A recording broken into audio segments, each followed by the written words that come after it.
Eto mahalagang issue 'to mga tol, sa ating bansa lalo na ngayon dumaang, bagyong Karina at saka itong habagat mga tol. Kitang-kita talaga natin mga tol kung anong naging dulot nito sa ating, bansa. Talagang nilubog tayo ng baha, Kakatapos lang mga tol ng SONA ng Presidente Marcos at ibinida niya rito yung, flood control. Kaya nga ngayon binabanatan siya ng mga anti-Marcos kasi nga bumaha, 'di ba bumaha. At ngayon kine-question niya ng mga mambabatas katulad na lamang nito ni Senator Amy, saan daw napunta yung pera mga tol para dito sa flood control projects na 'to ng gobyerno. Hindi pa tayo nasanay mga tol 'no, 'di ba hindi pa tayo nasanay tungkol sa mga bagay na ganyan.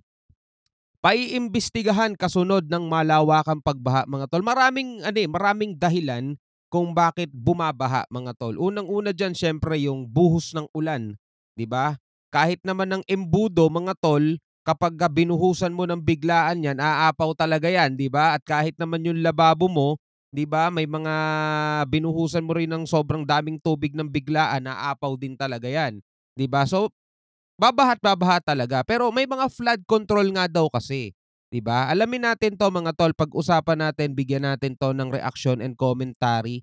'No, siguro kayo meron din kayong mga sa tingin ninyong dahilan kung bakit, bumaha ng ganito sa Metro Manila. Puwede ninyong i-comment 'yan sa ibaba mga tol. Kailangan may paki tayo sa mga ganitong klaseng topic, eh. Alright, so 'wag na natin patagalin pa mula sa UNTV News mga tol, panoorin na natin 'to. Asan na yung flood control plan na sinasabi para sa 10 taon?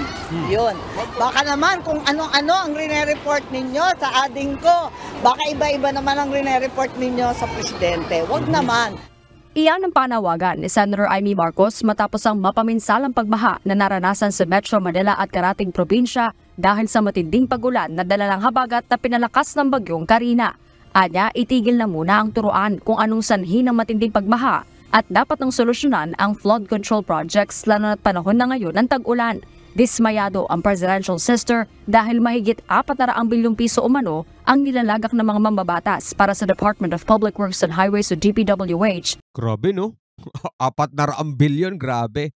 Well, sabi nga ni dating Senator Ping Lacson mga tol, talamak daw rito ang korapsyon. Di natin sinasabi mga tol, na totoo 'yun, pero kaya na mismo makakakita niyan mga tol, eh. At iba pang ahensya ng gobyerno para sa mga proyekto kontra baha. Medyo nakakapikon kasi sa totoo lang hindi naman nagkulang ang Congress at ang Senado sa pagbibigay ng pera para sa flood control. Kung tutuusin, 450 billion. Halos 1.4 billion a day ang flood control budget. Kung isusuma total mo lahat ng agencies mula sa DPWH pababa, asa napunta yung pera?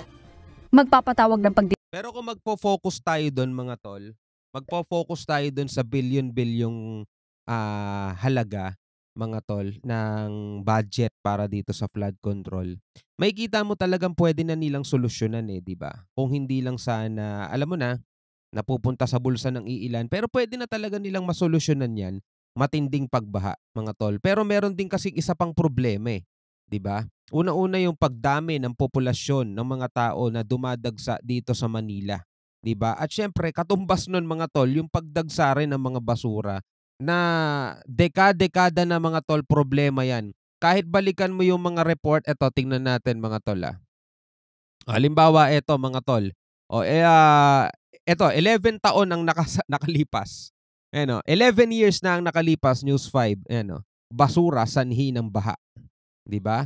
O kung babalikan pa natin yung mga ito, 6 taon na nakalipas, ang damakmak na basura pangunahing dahilan sa pagbaha sa ilang kalsada.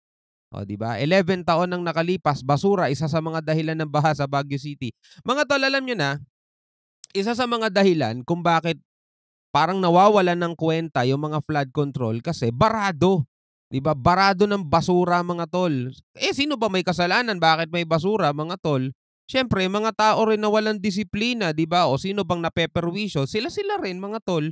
Yung mga nagtatapon ng basura sa ilog, sa kanal, sa mga creek, 'di ba? Binabarahan kasi mga tol, eh. At kahit na sa maliit na scale mo tignan 'yan mga tol, kapag barado ang isang daluyan ng tubig, mahihirapan talaga dumalo yung tubig diyan. So kapag bumaha, mabagal din yung paghupa, mga tol. Yan ang talagang pangunahing dahilan, mga tol, eh, kung bakit mabilis tumaas ang baha sa Metro Manila. Unang-una, overpopulated tayo rito, eh.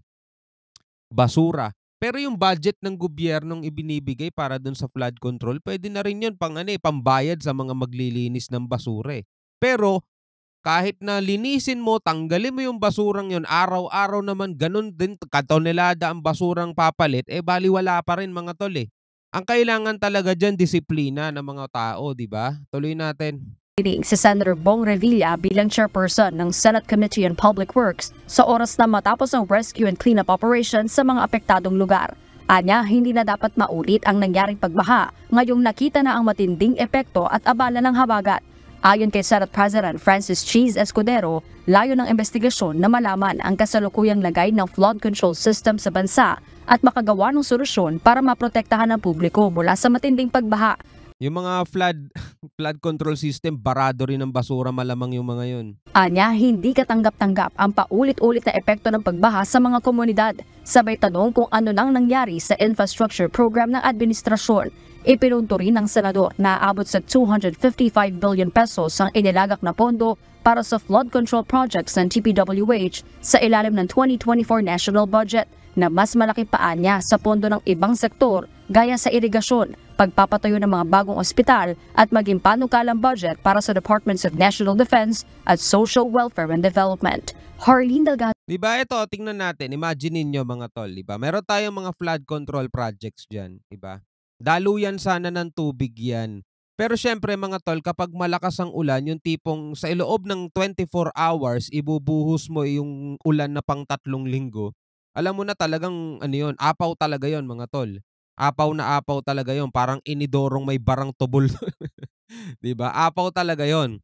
Tapos yung daluyan ng baha, syempre papunta yan sa mga drainage system. Aano rin din yung mga basurang babara doon, mga tol, eh mahihirapan silang dumaan, 'di ba? Mahihirapan silang dumaloy doon, mga tol.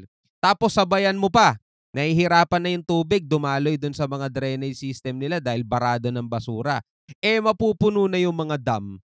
Kasi nga tuloy-tuloy ang pag-ulan, eh, 'di ba? Mapupuno na yung mga dam.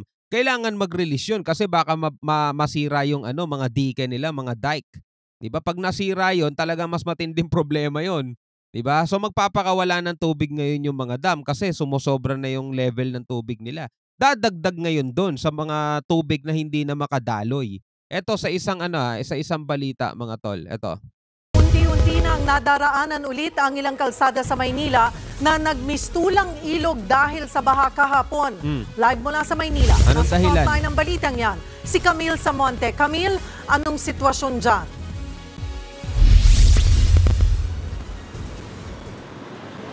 Cheryl, humupa na ang baha ngayon sa maraming kalsada dito sa lungsod ng Maynila, pero kasabay niyan, sandamakmak na basura naman ang naiwan.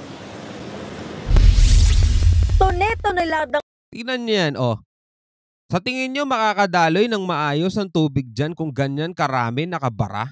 basura sa mga ilog, estero at imbornal. Hindi natin sinasabing walang korupsyon, ha.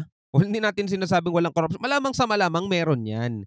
Pero tingnan niyo, binabudgetan ng gobyerno 'to, galing din sa mga mamamayan ang binabudget dito, buwis ng taong bayan din 'yan, mga tol. Ang laki ng binabudget nila diyan, 'di ba? 400 billion nga sabi ni Senator Amy, 'di ba?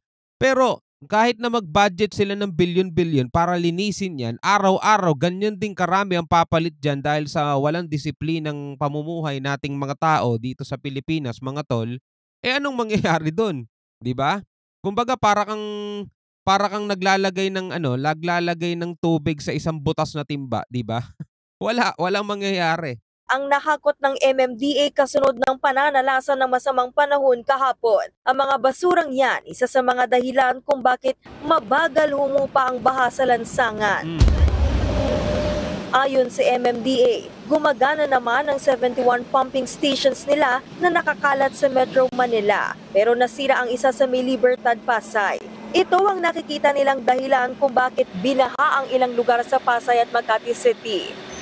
May ginagawa po kasing upgrade dyan ng DPWH, nagkaroon po ng sunog. So, ina-assess pa po ngayong umaga yung damage at hopefully mapatakbo pa po natin yung 3 pong pumps yung Sa lungsod naman ng Maynila, humupa na ang tubig baha sa maraming lugar gaya sa Espanya at Lacson Street. Nadaraanan na rin ng mga motorista ang To, taas ng baha dyan sa part na yan, no? Quezon Boulevard Underpass na nagmistulang swimming pool kahapon. Pero ang lagos nila na ilang buwan pa noong sinara para sa rehabilitasyon. Hindi agad nadaanan ng mga motorista kanina dahil baha pa rin. Umabot hanggang dito yung taas ng tubig baha sa Lagunsilan Underpass kahapon matapos ang magdamag na pag-ulan. Alas 6 ng umaga ngayong araw, nagsimula silang magsagawa ng dewatering o yung pag-pump out para higupin palabas yung tubig baha. Pero pasado alas 12 na ng tanghali, hindi pa rin nauubos yung tubig baha. Kasi yung mga pumping nila, mga tol, di ba humihigop ng tubig yon. May mga sumasama rin mga debris doon eh. Yun ay pwedeng bumara, di ba, doon sa pump nila. Ang isa pang problema, sa tapat ng Manila City Hall, tinapon ang pinump na tubig galing sa underpass. Nagresulta yan sa gutter deep na baha. Ayon sa LGU, gumagana Doon din tinapon. na naman ang 8 pumping station sa Maynila. Pero malaking perwisyo raw talaga ang sangkaterbang basura. Tama. Kulang pa po tayo sa disiplina patungkol po sa usapin ng basura. Kasi po araw-araw nililinis po namin ng estero. Ang atin pong Baseco Beach, ang Rojas Boulevard. Araw-araw po nililinis po yan ng DPS. Pero pagdating po ng susunod na araw, nandyan Ganun na pa naman rin. po. Diba? Tulad ng sinabi ko kanina, kahit budgetan yan ng bilyon-bilyon ng gobyerno para linisin mga tol, kinabukasan yun din ulit ang papalit. So araw-araw gagastos ka talaga ng bilyon para linisin at kinabukasan, gano'n na naman karami ang basura mga tol. Siguro kailangan nilang gawin talaga magbigay sila ng penalty at lagyan nila ng pangil talaga. Bawal magtapon ng basura dito, may multa. Tapos maglagay sila ng mga bantay doon mga tol na susweldohan nila para bantayan talagang bawal magtapon ng basura. Alam nyo mga tol, yun lang man talagang isa sa mga problema, bukod sa korupsyon mga tol, syempre. Yung disiplina ng mga mamamayan, disiplina ng mga tao. Kasi talagang tayo rin mga tol ang magiging dahilan kung bakit tayo masyadong magiging apektado ng mga ganitong klaseng kalamidad. Kasi kahit na budgetan ng gobyerno, ng sangkaterbang pera yung mga drainage system nila, kung babarahan naman yan ng tone-toneladang basura mga tol, balewala yun. Diba? Balewala yun mga tol. Subukan mo sa lababo mo, magtapon ka ng mga tirang pagkain mo sa pinggan, doon sa drain ng lababo mo, tapos buksan mo, gripo mo, aapaw yan mga tol. Hindi dadaan yan doon sa sa tubo kasi nga barado ng kanin o barado ng mga ulam o kung ano man yung tinapon mo doon sa drain mo. Diba ganun din yan mga tol? Kapag bumuhos ang napakalakas na ulan, 'di ba? Yung tipong sa 24 hours ibubuhos mo yung pang 3 linggo o pang 1 buwan, 'di ba? Aapaw yung mga aapaw talaga 'yan at na sobrang daming pagbuhos ng ulan 'yon, sabay papakawalan pa yung mga dam na magdudulot pa ng mas malakas na pag-ulan. Tapos imbis na makadaloy yung mga tubig papunta sana sa Manila Bay o papunta sana sa dagat yung daloy ng tubig sa ilog, napupuno eh. Kasi nga nabarado sila ng mga basura mga tol. Naggalat din ang mga basura na inanod sa pangpang ng Dolomite Beach sa Manila Bay. Sako-sakong basura ang nakuha ng mga tauhan ng Department of Public Services Manila. Sa tala ng Manila Disaster Risk Reduction Management Office, 3 ang patay sa kasagsagan ng super bagyo, kabilang ang isang batang nalunod sa loob ng kanilang bahay, habang ang 2 naman ay namatay ng makuryente.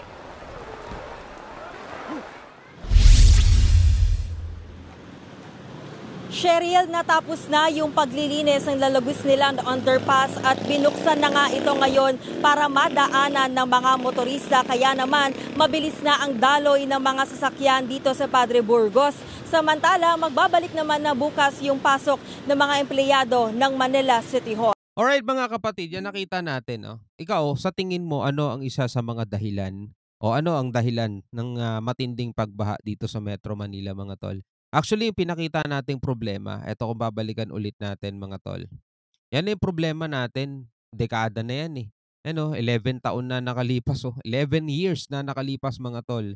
At marami pang iba na sinasabing ang mga basura talaga ang pangunahing dahilan o isa sa mga dahilan kung bakit mataas ang baha o bakit binabaha ang Metro Manila. Overpopulated tayo rito mga tol.